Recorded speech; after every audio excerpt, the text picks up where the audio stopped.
कर्म को धर्म के साथ जोड़ दे तो हमारी योग्यता भी आ जाएगी। 10 करोड़ का मंदिर बनाने की तुम्हारे पास योग्यता कहां से आएगी, समर्थ कहां से आएगी? वो आएगी मंगल कलश से, मंगल समर्थ।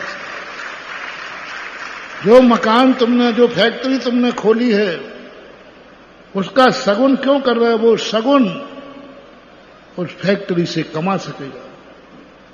यदि वो सगुन नहीं हुआ तो कमाने लायक ही नहीं रहोगे।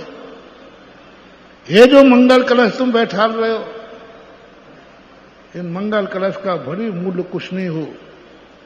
क्योंकि ये मंगल कलश जिस घर में जाएंगे उसकी समस्त पूरे घर को इतना समर्थ बना देंगे कि कल तुम 10 करोड़ के मंदिर बनाने लायक हो जाओगे।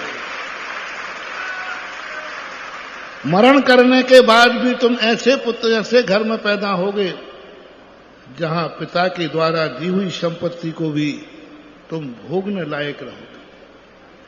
पिता के द्वारा दिया हुआ राजपाट तुम भोग सकोगे, पिता के द्वारा हुआ वैभव तुम भोग सकोगे। वो मात्र एक क्षण का जो मंगलाचरण है, आज जो तुम मंगल स्थापित कर रहे हो, मंगल कलश की स्थापना कर रहे हो, ये मेरे से कोई संबंध नहीं है। मेरा चतुर्मास तो मैं अपना मंगल तो कर लूंगा। मेरा चतुर्मास साधु को तुम्हारी कोई भूमिका नहीं है। साधु की साधना में तुम्हारा कोई हाथ नहीं है।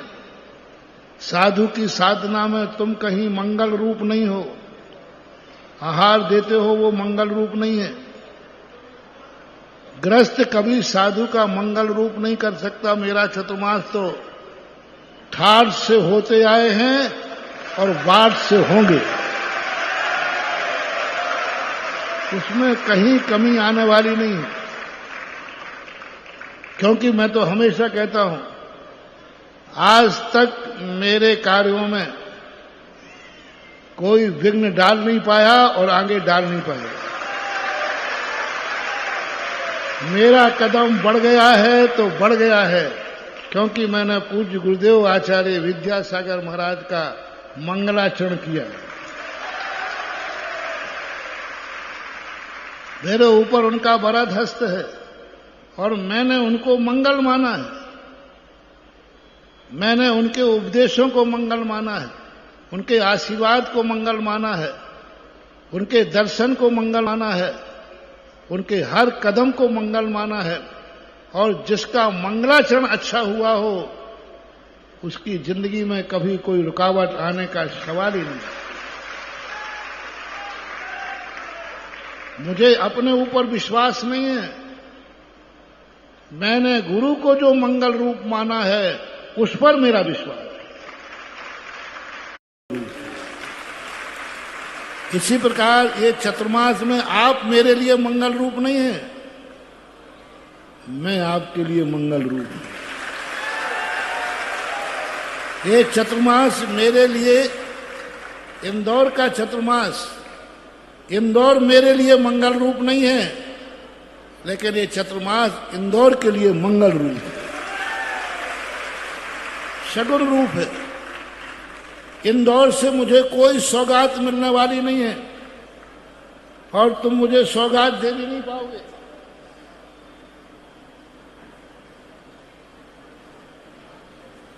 और तुम्हारी सौगात की हमें जरूरत ही नहीं है।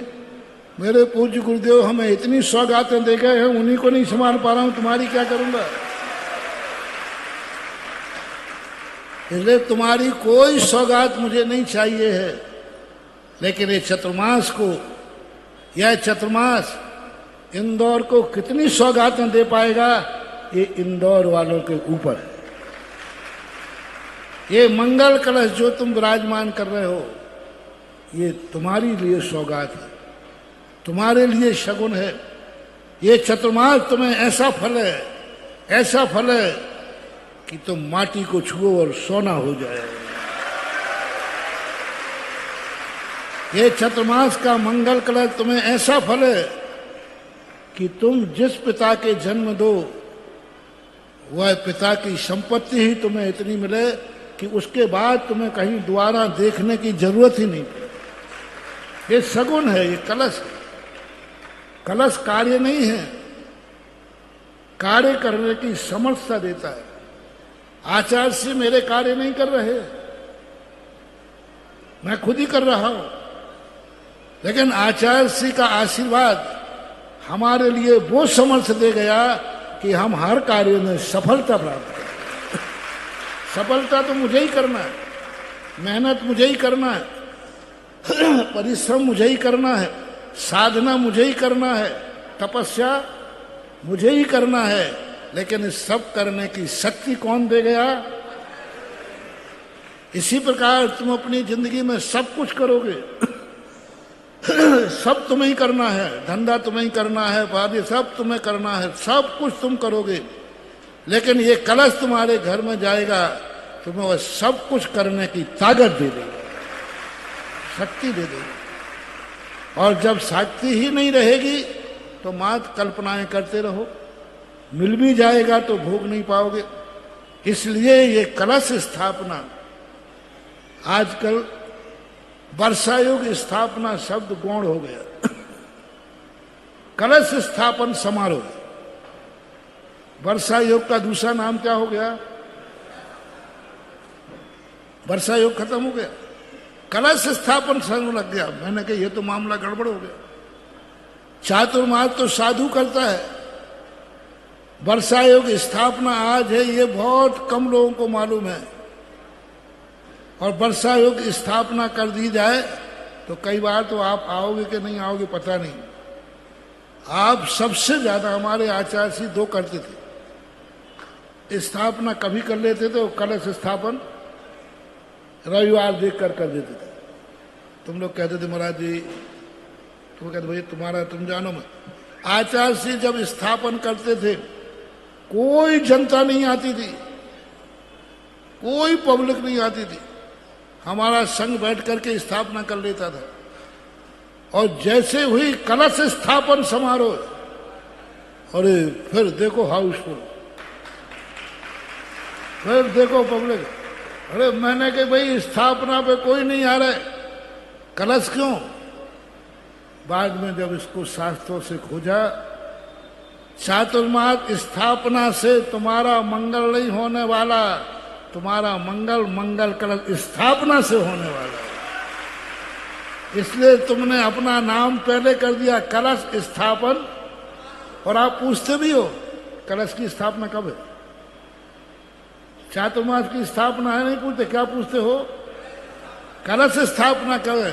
क्योंकि तुम्हारा कल्याण तो कलश से होने वाला है, चातुर्मास स्थापना से नहीं, कलश से स्थापन होने वाला है। और कलश ही तुम्हारे पास रहने वाला है, कलश ही तुम्हें शक्ति देने वाला है। और कलश में ही ऐसा आनंद है कि स्वयं का कलश तो बैठा लो ही, और उसमें इतना आनंद आ जाए कि दूसरे साल दूसरे का कलश देखने के लिए भी आ जाओ। ये बैठे यहाँ पर पिछले बार अशोकनगर के कासल जी और राकेश चक्रवर्ती। अब देखो इनको इतना आनंद आया, इतना आनंद आया कलश स्थापन करने कि आज तुम्हारा कलश देखने के लिए सबसे पहले आए। मेरी स्थापना देखने नहीं आए हैं, कलश स्थापना देखने आए हैं कि देखा है वो कौन व्यक्ति है जो हमारी बराबरी करने वाला है और हमारे से आगे आने वाला है। हाँ, हर व्यक्ति दो चीजें देखता है किसी माई का लाल जो मेरी बराबरी कर सके? है कोई माई का लाल जो हमसे आगे जा सके? यही होता है ना आप लोगों का, आप गृहस्थ लोग यही करते हो। पढ़ाई करने वाला भी देखता हूं मेरे आगे कौन आता है, मैं क्लास टॉप करूंगा। हर व्यक्ति सर्वश्रेष्ठ बनना चाहता है। देखता हूं इस नगर में कौन डायग्नोस्ट मेरे से अच्छा खोल सकता है, देखता हूं खोल के दिखाओ। सब यही सोचते हैं। तो यही देखने के लिए लोग आते हैं। तो आज ये मंगल कलश जो स्थापन है, ये मात्र साधारण मत समझो। जितने भी तुम्हारी महत्वाकांक्षाएं हैं उन सबको पूरी करने का समर्थ ये कलश रखता है। ये मत समझो कि कलश में हम तो इतने करोड़ रुपए में कोई रचनात्मक कार्य कर देते, जो मैंने कहा धर्मशाला बना देते, मंदिर बना देते। नहीं बना पाते, बनाने के योग्य ही नहीं रहते। बनाने का भाव करते विघ्न आ जाता, बना ही नहीं पाते, उसके पहले ही ऊपर कोई ना कोई चला जाता, क्योंकि तुम्हारा अंदर है ही नहीं शक्ति। प्राप्त करने की शक्ति है, भोगने की नहीं। इसलिए महानुभाव, जब भी पंचकल्याणक हो, जब भी चातुर्मास स्थापना हो, बड़े बड़े कार्य करना या नहीं करना, लेकिन मंगल कलशों को मत छोड़ना। ये तुम्हारी ताकत है, ये तुम्हारी शक्ति है। ये तुम्हारे लिए वह ताकत देगा कि तुम हर कार्य करने को समर्थ हो जाओगे। माटी सोना जब बनेगी जब तुम्हारे हाथ में वो ताकत होगी। तुम सोना चाहते हो कि नहीं? और महाराज बहुत महंगा है सोना, तो सोना तो सब चाह रहे हो, लेकिन सोना बनाने का हाथ में ताकत चाहिए। धम्म बच्छेण, पुजवर कुंद स्वामी ने मूला समय सार के अंदर कहा कि तुम सोना तो चाहते हो, लेकिन तुम्हारे अंदर पुण्य नहीं है। वो पुण्य इच्छाओं से नहीं, वो पुण्य मंगल कलशों से आता है। इसलिए जब भी कोई कार्यक्रम हो, अपने आप में भाव करना चाहिए कि मैं मंगल कलश तो लेके रहूंगा ही। और मेरा तो ये भाव होता है कि जब भी कार्यक्रम में करें, चतुर्मास आदि करें, पंचकला करें, उनको मुख्यता देना चाहिए जो मंगल कलश स्थापना करते हैं। अभी कल चर्चा कर रहे थे महाराज, कौन मुखिया बनेगा कौन। हमने कहा भैया अपन ज्यादा झगड़े टंटे में नहीं पड़ते, कोई जानता भी नहीं। जो सबसे पहले मंगलाचरण करेगा, मंगल कलश स्थापन करेगा, वो ही आगे चातुर्मास कराएगा। क्योंकि उसका कारण भी है। उसका कारण है कि यह चतुर्मास भी मंगलमय हो। तो कौन कराएगा? जिसने मंगल कलश स्थापन किया है, उसके हाथों में इतना शगुन होगा कि ये चातुर्मास मंगलमय है। क्योंकि मंगल कलश बैठाने वाला तो वैसे ही मंगल हो गया, शगुन हो गया। अब उसके हाथ से आप क्यों ध्वजारोहण कराते हैं? आप ध्वजा की स्थापना कराते हैं किसी श्रेष्ठी के द्वारा, क्योंकि उसने यदि ध्वजारोहण कर दिया है तो हमारा कार्यक्रम भी नियम से यश गाथा गाएगा। किसी अशुभ व्यक्ति से क्यों नहीं कराते? किसी कंगाल से क्यों नहीं कराते? किसी भिखारी से क्यों नहीं कराते? किसी गरीब से क्यों नहीं कराते? किसी दुखिया से क्यों नहीं कराते? क्योंकि जैसा व्यक्ति करेगा कार्यक्रम वैसा ही होगा। दुखिया करेगा तो कार्यक्रम में दुख होगा, गरीब करेगा तो कार्यक्रम में ऐसा होगा कि कार्यक्रम का अंत में बजट भी फेल हो जाएगा, तुम्हारे पास पैसा कार्य। मेरे से कई बार लोगों ने पूछा, महाराज जी कार्यक्रम घाटे में गया। मैंने कही शुरुआत किससे कराई थी? इसका अध्यक्ष कौन था? देखना, मेरे टारगेट सुनना। मैंने कहा इसका अध्यक्ष कौन था कार्यक्रम का? उसने कितना दान दिया? बोले 1 रुपया नहीं दिया। मैंने कहा बेटा अभी बच गए तुम, नहीं तो कार्यक्रम में दिवालिया हो जाते। किसने किया है? कौन है इसका मुखिया? गरीब, दरिद्र, दुखी, कंजूस, कौन है इसका मुखिया? मेरे सगुन यही होते। इसलिए आप देखना, आचार्य श्री का और हम लोगों का देखना, जो हम लोगों के निकट रहते हैं वे ही सबसे ज्यादा दानी होते हैं। और उनका मूल कारण होता है कि दानी व्यक्ति हमारे चारों तरफ रहेगा तो हमारे कार्य हमसे सफल नहीं होते हैं, उन भक्तों से और कमेटियों से सफल होते हैं। कमेटियों में जितना शगुन करने वाला होगा, जितना ज्यादा होगा, वो तुम्हारे लिए शगुन होगा, क्योंकि उसने मंगल कलश की स्थापना की है। अब वो 4 महीने जिस कार्यक्रम को करेगा, वो पदाधिकारी बनकर कार्यक्रम करेगा, उसका हर कार्यक्रम सफल होगा। बोलो इंदौर का यह कार्यक्रम विश्व स्तरीय बनाना है कि नहीं? मांगलिक होवे कि नहीं? सारा विश्व इस बार इंदौर चतुर्मास को देख रहा है। इंदौर वालों की औकात देख रहा है। सब अपने अपने सब चतुर्मास भूल चुके हैं। सबके सैटेलाइट कहाँ लगे हैं? इंदौर पर। इंदौर वाले सुनो, आप विश्व की जैन समाज के कैमरे की नजर में हो। लिखा रहता ना कैमरे की। इस समय पूरा विश्व, आप लोग ही नहीं, सारे साधु संत,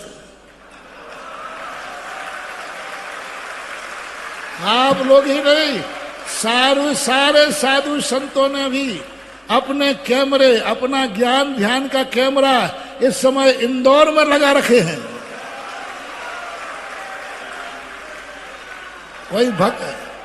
कोई भक्तों के माध्यम से, कोई टीवी के माध्यम से, कोई व्हाट्सएप के माध्यम से एक एक दिन की जानकारी रख रहा है। जिस दिन से मैं आया हूं उसी दिन से सारे कैमरे के हर व्यक्ति यही जानना चाह रहा है, आज इंदौर में क्या हो। और यदि मैं गलत बोल रहा हूं तो आप लोग थोड़ा शेयर करो। सबकी निगाहें कहाँ हैं? साधु संतों की निगाहें कहाँ हैं? सरकार की निगाहें कहाँ हैं? और भक्तों की निगाहें कहाँ हैं? और दुश्मनों की निगाहें कहाँ हैं? इंदौर पर। मतलब हर व्यक्ति आज इंदौर पर निगाह टिकाए हैं और सब लोग बैठे हुए हैं महानुभाव। तो ऐसा चतुर्मास करना है कि हर निगाह की जो उम्मीदें हैं वो कौन करेगा? जो मंगल कलशों की स्थापना करेगा। ऐसा व्यक्ति, ऐसे लोग यदि चतुर्मास में आगे आएंगे तो आप देखना जो कार्यक्रम होगा वो विश्व स्तरीय होगा। ऐसे लोग आए सामने जो मंगल कलश स्थापन करें। मूल कमेटी कह रहा हूं, मूल व्यक्ति कह रहा हूं, पीछे के नहीं। पीछे के तो तुम खुद बनाओ जितने बनाना है, लेकिन मूल जो शिरोमोर होते, जैसे तुम कोर कमेटी, वो क्या बोलते हैं? कोर कमेटी बोलते ना।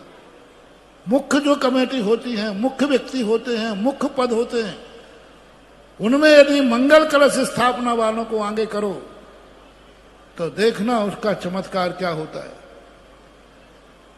पिछले बार अशोकनगर का इतिहास का मेन कारण ये रहा, मेन कारण सुधा सागर नहीं थे, मेन कारण रहा दुनिया में जितने कमेटी वाले होते वे दुनिया से तो दान कराते हैं और स्वयं मक्खी चूस होते हैं।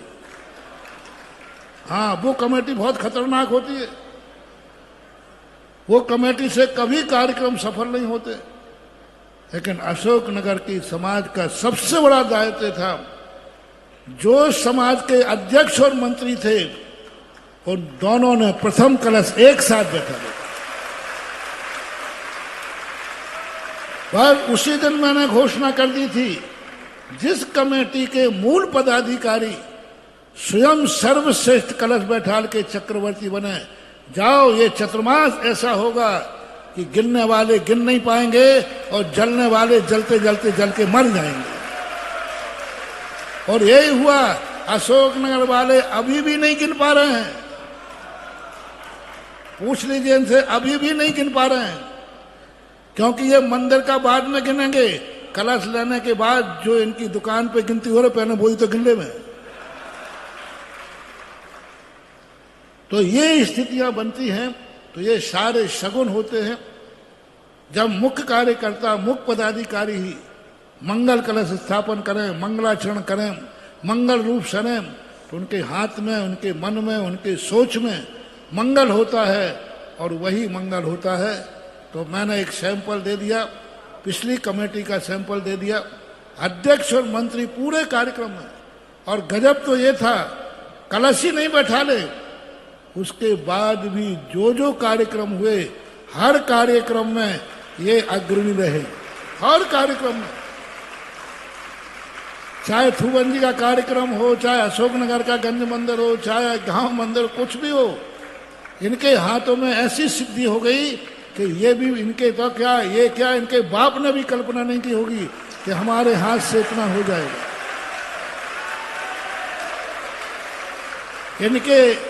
इनकी बहुएं आगे कहती हमें क्या मालूम, हमारे ससुरा के पास इतना है। देखो जो है तो है। इनके बच्चे कहने लगे मुझे क्या मालूम, और सही पूछा जाए तो इनके पास कुछ है भी नहीं, कुछ भी नहीं है। लेकिन बस मंगल कलश का इतना चमत्कार हो गया, आग बंद करके हंडे में हाथ डालते गए और वहां हार निकलते आए, मणियां निकलती आए। हंडा तो खाली था, लेकिन हाथ डाला तो उसमें हाथ भरा हुआ आ गया। इसलिए दान देने वालों के लिए मेरा सरकार से कहना है, जोरों से सबसे कहना है, दान देने वालों के पास ये मत समझना कि इनके पास कुछ है, इनके पास कुछ नहीं होता है, फिर भी ये इतने बड़े कार्य कर लेते हैं जिनके लिए लोग सगुन हो जाता है। होता नहीं है इतना जितना ये देते, होता नहीं है, ये इनकी सिद्धियां होती हैं। तो आज कलश के कारण ये इतने समर्थ हुए कि अशोकनगर छतमान में जितने प्रोजेक्ट हुए उनमें किसी में खाली नहीं रह पाए, क्योंकि मंगल हो गया। तो आज मंगलाचरण इस चतुर्मास कराने वालों की कमेटी का, और इंदौर के लिए कौन मंगल बनेगा, कौन मंगलाचरण करेगा, कौन मंगल स्वरूप होगा, यह आपके लिए थोड़ा सा समय दिया जा रहा है। 8 घंटे के अंदर ये सब कार्य, हाँ वो अभी उसके बाद जाकर के जो जनरल लोग हैं, मेरा तो कहना है ये जितने वीआईपी बैठे हैं, ये नियम था, मैं ये समझ रहा हूं कि इस रेलिंग के अंदर जितने बैठे इतने कलश तो निश्चित है ना। बहुत बहुत और थोड़ा हम खिसके जाते, आप भर जाओ। अब जितने रेलिंग के अंदर आए बेटा, इन्होंने कलश नहीं लिए तो फिर ध्यान रख लेना, और बैठ लो कलश के बाउंड्री के अंदर, और सबको मूल कलश लेना है, छोटे कलश नहीं। यहां लगा देना चाहिए था मुख्य कलश लेने वालों का वीआईपी कोटा। हमारा पहले लगा देते तो हम उधर खिसक जाते, अब तो आ ही गए। अब ये करके जाओ कि यदि हम वीआईपी कोटे में बैठ ही गए हैं तो कोई ना कोई कलश लेकर सही में वीआईपी बनेंगे, 2 नंबर के नहीं। 1 नंबर का वीआईपी और 2 नंबर का वीआईपी। अब 2 नंबर के भली हो, लेकिन अब 1 नंबर के बन जाना। और रेलिंग के उस तरफ बैठे हैं तो मेरा कहना है, मेरा सोच है कि आज तुम असमर्थ हो, लेकिन भली तुम श्रावक श्रेष्ठी कलश छोटा सा बैठा लो, वह कलश ही तुम्हारे लिए कुछ वर्षों के बाद बड़ा कलश लेने के लायक बना दे।